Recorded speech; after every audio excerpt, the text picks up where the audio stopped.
Good morning to you. Good morning. Thank you, Reverend Hogue. It was a pleasure to witness what has happened so far. The great music of Arya and Rachel Lipsky and the pianist. I skipped the name. Catherine. I'm sorry, and Catherine. And I want to say hello to my fellow Texans. We lived in Texas for a short while.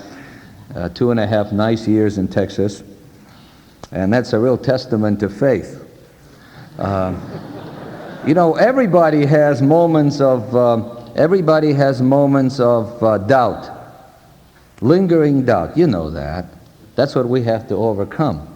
In fact, angels have that too, because the angel in charge of the pearly gates was checking off the people as they were coming in. And one gentleman showed up. He said, "What's your name?" He said, "My name's McCabe, Tex McCabe." He said, "Where are you from?" He says, "Texas." He said, "Texas?" He says, "Yes, the great, wonderful, beautiful, magnificent state of Texas. That's where I'm from." The angel looked at him and he said, "Well, Mr. McCabe, you're on the list. You can come in, but after having lived in Texas, I'm not sure you're going to like it."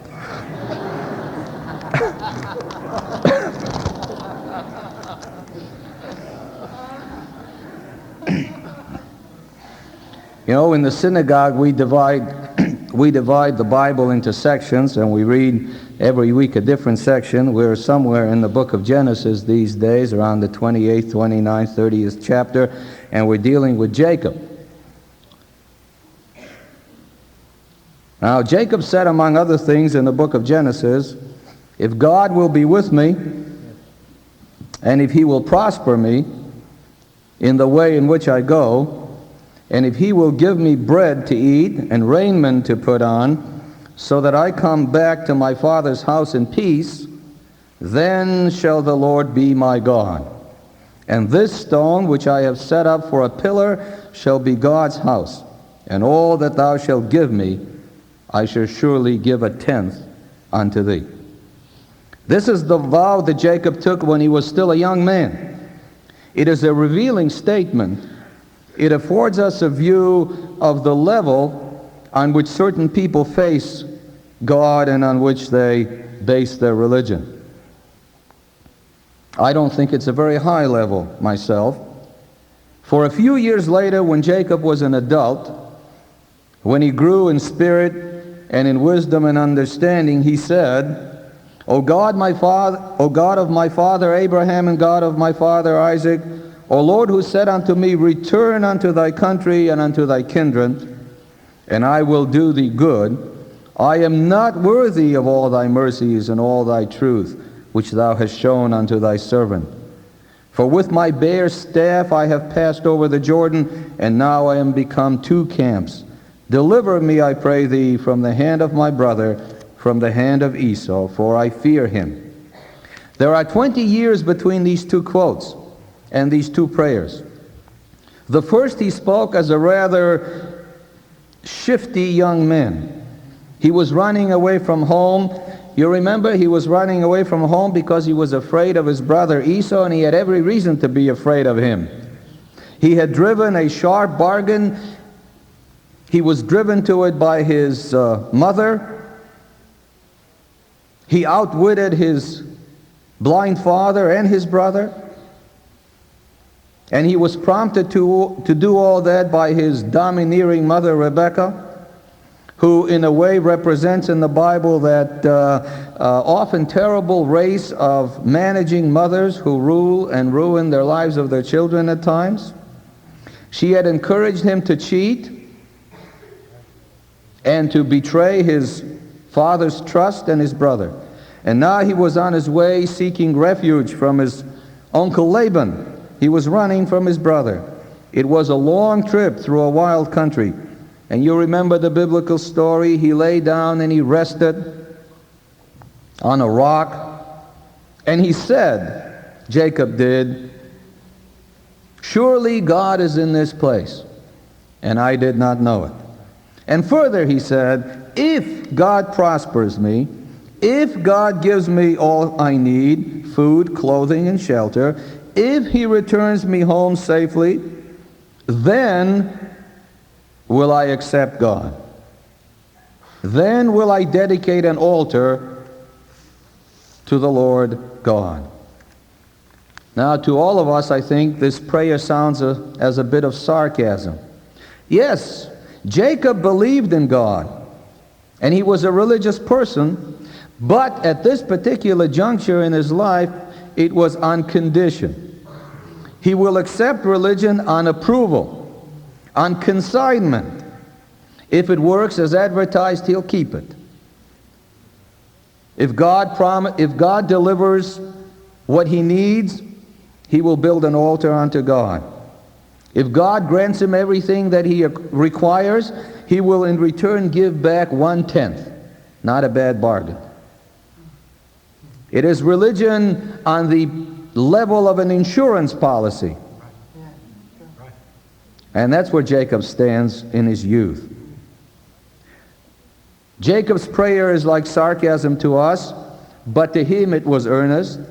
He spoke it sincerely in an hour of fear and apprehension. The trouble with the response is that it represents religion on a rather low level. It reduces religion to superstition, magic, pretense, and big business. It becomes a pious front for getting the things that you want. And if you don't get them, you may not stick with it. One condition is that religion must guarantee us eternal bliss. You know, that's what some people want from religion. They want a seat among the saints or the chosen. It must guarantee us a share in immortality. It must deliver us from the terror of hellfires. It must cause us to be united with the pure and the holy. And if we feel that it is letting us down, we won't keep trying. It is this youthful religion of Jacob is a sort of R-O-D. You know what C-O-D is, don't you? Well, this is R-O-D, religion on delivery. If he gets delivered what he wants, he'll be perfectly happy to pay the bill. Now, some time ago, a lady came in to see me, and she wanted to be somehow reunited with her dead husband in some way, and she wanted to know if she observed faithfully the prayer for the dead, the Kaddish, if she recited it for him as prescribed by tradition. She wanted to make sure that we would guarantee to her that she would be reunited with her husband in some mystical way. She had not belonged to any congregation. She had not considered herself to be in any way religious, but she had one request, and she felt that if that would be delivered, she would be willing to make a bargain with the Lord. I think she was left holding a bag, and there wasn't much in it to begin with. I have a certain respect for those people who approach all manners in life with a sense of rationality, but I also have my doubts about it being everything. I have a profound respect for the yearning of the heart, for the union with eternal sources. You know, the Bible says deep calls unto deep, and shallow probably calls unto shallow. I believe we should be, all of us should be rational. I think all of us should be rational beings if we do so reasonably.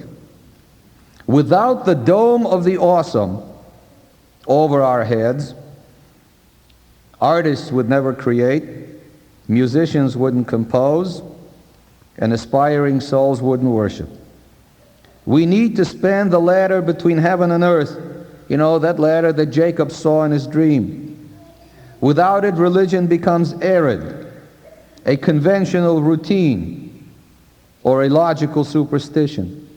All of us must be rational, but we must curb our rationality in such a way that something of worth speaks to us. There are many conditions that you and I, maybe not you so much, but many people do make conditions today, as Jacob did in his youth. You know, we make conditions of religion. Today, one of the conditions we make is that religion must be in conformity to our tradition. Religion is tradition, we are told. And what the ages have brought, we must not in any way disabuse. Now, I have no desire to join those who negate their respective traditions. God forbid. Traditions are the accumulated experience of people. Losing our tradition is like losing our memories. How long would America remain the best hope of earth if it lost its national traditions? Amnesia victims are always helpless and always pitiful. But the trouble with the emphasis on the God of our fathers is that too often it leads earnest people to forget or ignore the God of their children. There is not only a past, there's also a future. There are not only yesterdays, there are many tomorrows. Generations come and generations go, but the word of our Lord abideth forever. And therefore, there is a future as well as a past. God not only was, but He is and will be. He is and He shall remain, in the words of a great hymn. There are also some people who think that religion must be socially proper. You know, it has to have social approval, status. It has to have the same position in your life as the country club. If the particular synagogue or church is not terribly fashionable, does it do the right things? Do the right people belong to it? Is the minister the tops? Will my children mix with the upper class? Amos was crude and ill-mannered. Remember him, Amos, in the Bible? He was a very crude and ill-mannered gentleman. He said shocking things, is what he said. He was not really a suave gentleman. Now, I am not exactly coming here to urge you to elicit out of your pastors more impudence or vulgarity, God forbid, or rudeness. Amos wasn't great because he was rude and impudent. He was great because he told the truth as he saw it. And the truth is often hard and harsh, and it is always extremely uncomfortable. The Hebrew prophets, not one of them, I think, was suave and courteous and spoke with diplomatic delicacy. And I don't think that they were terribly practical men, and we know that they weren't awfully successful in terms of possessions and in terms of money. But they lashed out with fury against all those whom they considered to be the evils among men. Amos called the ladies of his day kine of Bashan. Not a terribly complimentary term, but it is sure graphic. It tells you exactly what he had to say. There are other conditions made by people. They want to know if religion before they accept it, like Jacob said, if, they want to know if religion before they accept it is scientific. Is it in keeping with the latest pronouncements of their psychiatrist?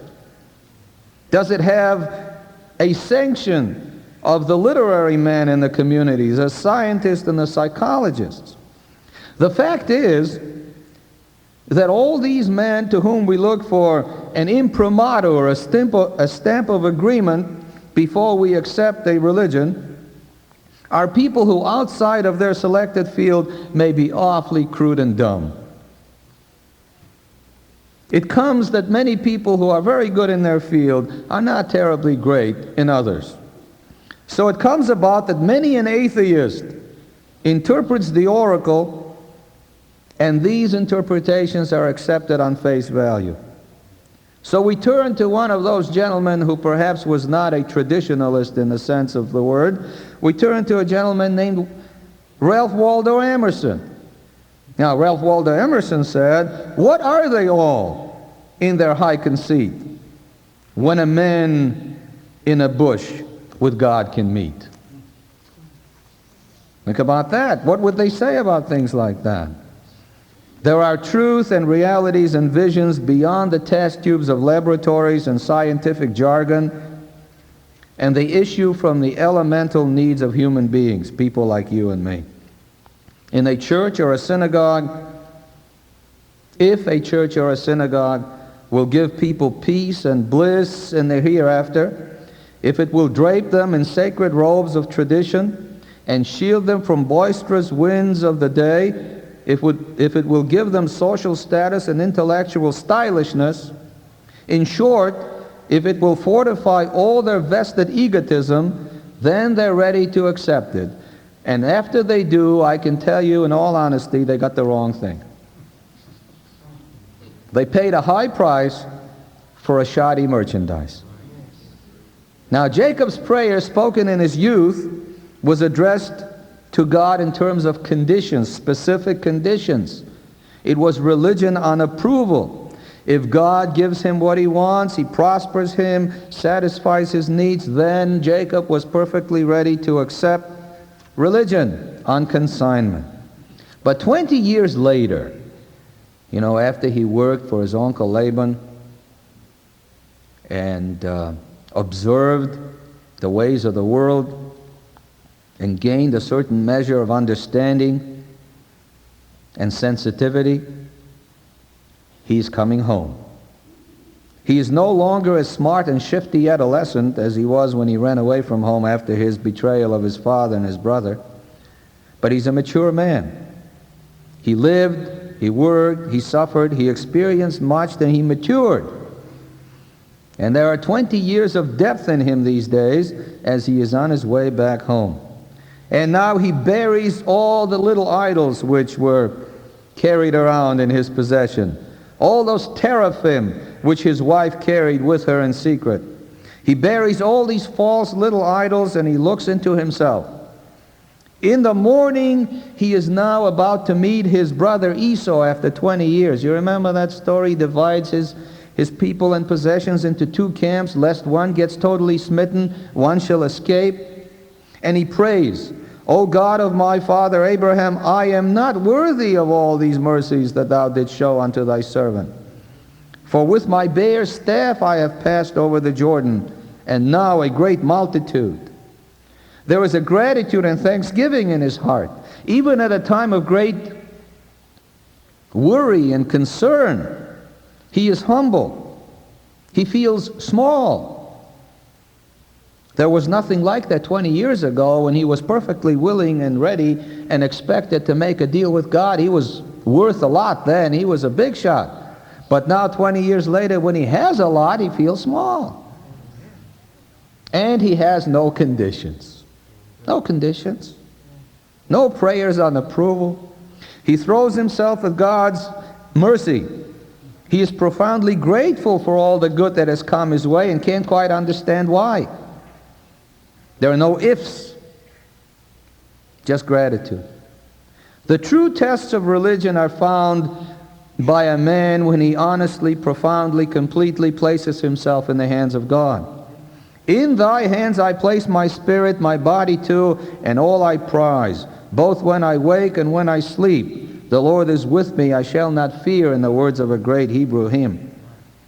Here is the crucial test of true faith. The Lord is with me, I shall not fear. What can man do unto me? No bargaining, no metaphysics, no psychology, no ifs, no buts. You remember what was said to doubting Thomas? You remember doubting Thomas? You remember what Jesus said to him? He said to doubting Thomas, now that you see me, you believe. But blessed are they who do not see and still believe. You know, it's no big deal to become a believer when everything goes your way and all those ifs are given to you. That's no big deal. It's not a great accomplishment. Now try it some other way. Now, all of us, I submit to you, want to be rational people. Reason is indispensable. Without reason, we are all barbarians. And barbarians have religions too, but it is on the level of their head hunting and on the level of their own way of life. The true God is one that gives them larger numbers of skulls. They pray to the God who delivers more skulls than any other God. That's their level. We don't want to be on that level. We don't practice the religion of the barbarians. Therefore, we need reason. And we need traditions. We need observances, sacred days, institutions.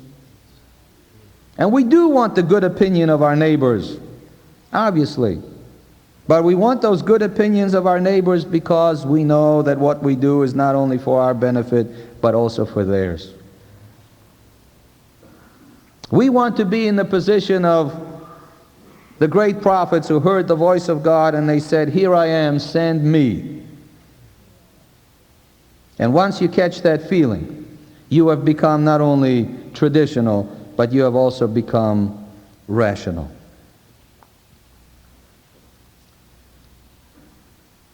There is a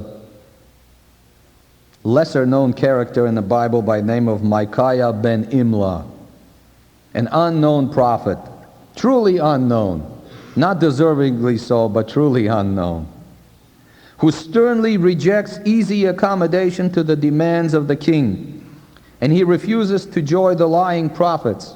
And he says, "Only that which the Lord has spoken unto me shall I speak." That's the test of true religion. It's also the test of reasonableness and tradition. You remember Jeremiah, he faced a military tribunal, but he would not lie. He would not engage in double talk, and he would make no bargains. And he said he would not betray the voice within him. "As for me," he said, "you can take my life, but know ye, you are taking the life of an innocent man." That's the definition of true religion. History is crowded with these genuinely religious men. You can easily debunk them if you want, but you can't deny nor refute the awesome reality they represented. Mattathias, the father of the Maccabees, defies the tyrants of the greatest empire of his day in the words that still ring down to our generation. "Whosoever is zealous for the law and the covenant, let him follow me." No ifs, no bargains. Mattathias didn't say, "If you follow me, you're going to go into the hills, you won't have to work, everything will be provided for you, we got great food, good chefs." You know, Sotheby-trained tailors and color TV. He didn't say that. He didn't say anything. All he said was, "Whosoever is zealous for the law, let him come with me." I think it was understood that whosoever was zealous for the law and went with Mattathias didn't have much of the goods of this life to expect coming his way. There was something else there than what the street could offer.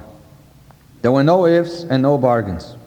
And Rabbi Akiva, that great teacher, died a martyr's death because he would refuse to stop teaching little children the message of the Torah.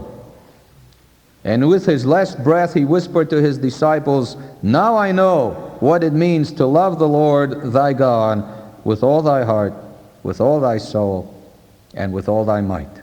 The words you will find not only in the book of Deuteronomy, but tucked into every mezuzah on every door that has one.